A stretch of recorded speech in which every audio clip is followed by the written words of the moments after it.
former Major League player, 11-year veteran, and current co-host of Foul Territory with AJ Przinsky and Scout Braun. Go check out their YouTube channel and watch their shows live. They just had White Sox manager Will Venable on today.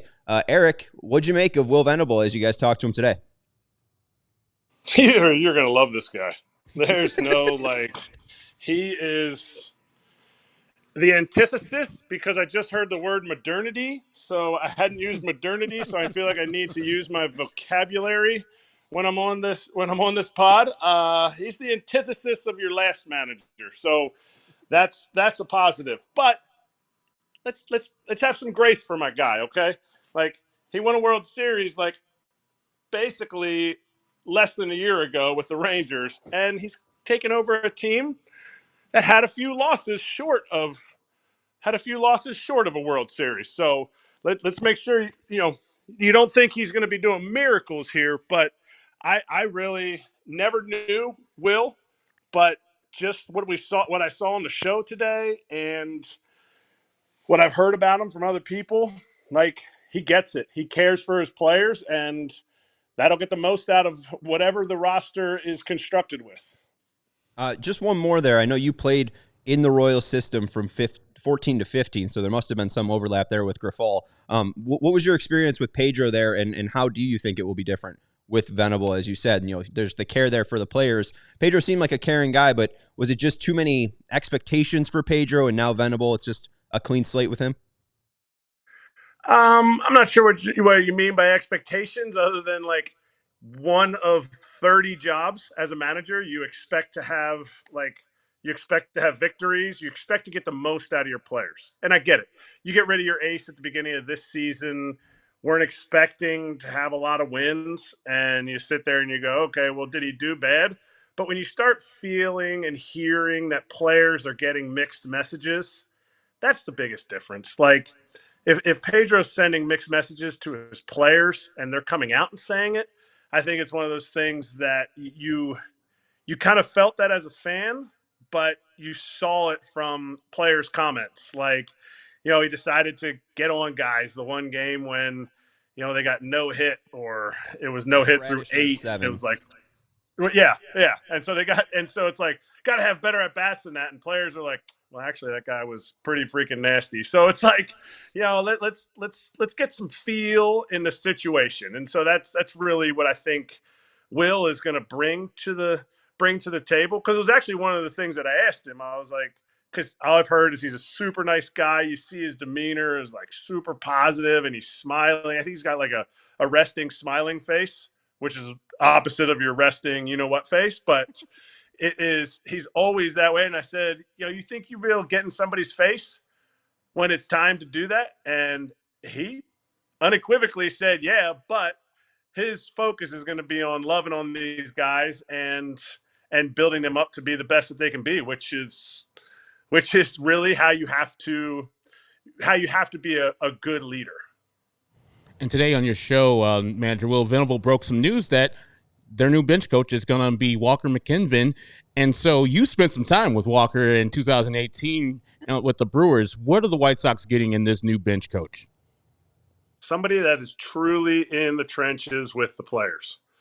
This guy's not like any other, and I don't want to put the analytic framework around him, but he gets it. He gets the analytic stuff. He understands it, but he understands the applicability of it.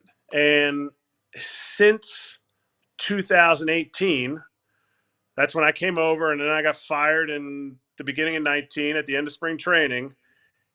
They have only improved in the areas that he is, I won't even say in charge of. He's the bridesmaid, but he's the guy that really pushes buttons to let the players understand the analytic part of the game, and also develop the game, the in-game adjustments and the scouting reports pregame.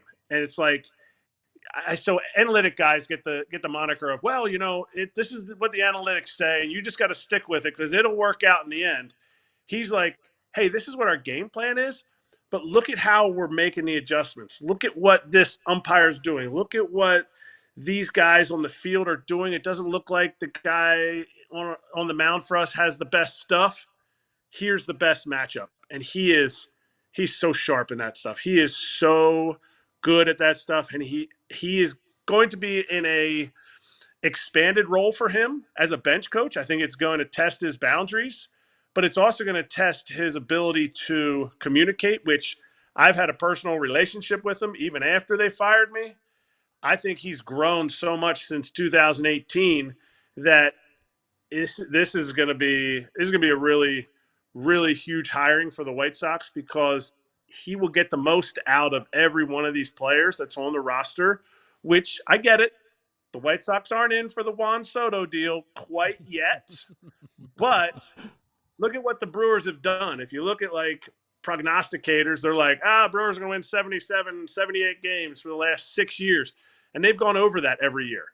So if everybody says, the White Sox are going to lose 110 games, this guy will get the most out of this team and help these guys to develop a game plan that is going to push them when they are a 3 to 4 games over 500 type of team.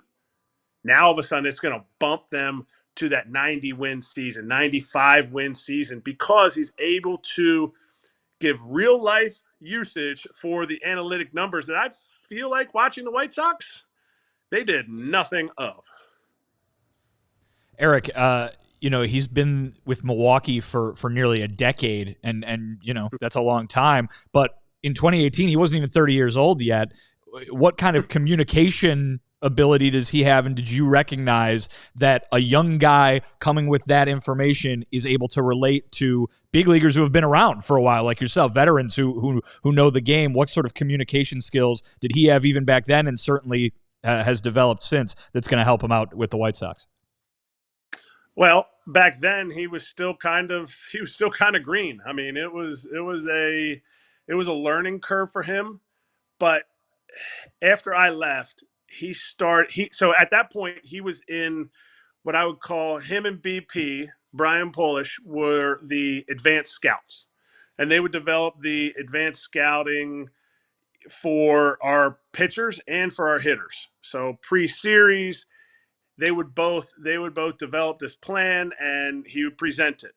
And I think he sometimes had a tough issue getting the guys bought in, because when you look at a guy who's never played, when you look at a guy who's kind of a quiet, reserved kind of person, you sit there and you go, well, this fool don't know jack. Like he doesn't know what it's like to be in the box against peak Adam Ottavino slider. So whatever he wants to tell me, screw you, I'm doing what I want. But he developed that relationship just over the 3/4 of a year that I was there. He developed that relationship with guys, and his scouting meetings started to be tailored to the actual like applicability of what he was saying. He saw things that he was like, well, this is really going to help you guys, but I think this is how we're going to approach it. And if we stay in this lane, it's going to be successful. And then they started giving him more roles. He really kind of helped transition their receiving and catching, I don't know what you want to say, department for the big leagues. Like he started working with Manny Pena. Manny Pena's receiving numbers went through the roof just in September. So then the next year they got Yasmani Grandal, who was he was the one that got me fired, and he already brought in a lot of catching knowledge and ability. I think Yasmani, once he fleeced the White Sox, kind of, his numbers kind of dropped off when he got there. But what Walker McKinven did is then the next year they went out and got Omar Narvaez. Narvaez was a brutal receiver. Came in, became a top 10 receiver. Then they went out and I'm trying to think who they got next. Victor Caratini, who you saw from the other side over on the crappy side of Chicago with the Cubs. They brought him and his numbers increased. And then they brought in William Contreras, and this dude almost won a Gold Glove. So you sit there and you go, okay, Well, he's working on the receiving end of catchers. There's so many other things, but those are just applicable things that you can see, and you can look at his track record because he's able to apply the things that he knows are successful at the big leagues. And that's where I think his value is going to be huge, huge, huge as a bench coach. All right, Kratzy, I don't want to, I mean, we appreciate the 15 minutes. We're closing in on a break here. I feel like this is a wasted question, but I have to ask it. You're a big Davey supporter guy. Davey Garcia is now going to Milwaukee. Did the White Sox just lose out on a great reliever, or, has it now been 3 years since you last worked with Davey, and, maybe it's not going to be it for the 5'9" guy? Because I still believe in him, the conductor. I love that nickname. I refer to him as mi hijo, my son, my Dominican little hijo. When I took a vacation to the Dominican when I was 19 years old, him and his mother. No, I won't. But no, you know what? This might be why, if I ever get back into coaching or managing, that I'm going to suck, because I truly believe in players. I believe that anybody, if you look at my career, I sucked for a long time, but somehow I stuck around and was helpful to a team. And I truly believe somebody with talent like Davey can give a team a huge, huge boost because the talent's in there. Yes, he's had some injuries, but I think if the right people get around him, I think if the right people understand how athletic he is and keep him in a lane, I think it's like Mookie Betts. If you say, Mookie Betts, we want you to play every position in one game, he'll be able to do it, but it's not going to get the most value out of him. If you say, Davey Garcia, I want you to throw like this pitcher, and this pitcher, he'll probably be able to do it, but it's not getting the most value out of him. So it hurt me when he went to the White Sox, and shocker, he didn't do great. They didn't get the most out of him. But I think when he goes to a place like Milwaukee, if there's still some life left in that arm, which I think there is because he's still freaking super young, he's just going to join the DFA bullpen that the Brewers have. It's like if you've been DFA'd, the Brewers are going to give you like a 2.3 ERA in the bullpen.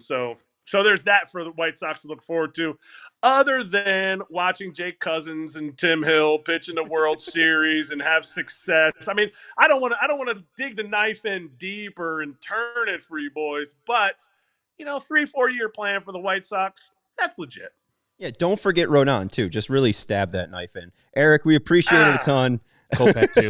11-year MLB vet and current co-host of Foul Territory. Make sure you go check out Eric. You can follow him at Erik Kratz 31. We appreciate it, Eric. No doubt, boys. Thanks for having me on. We all silly like the mayor.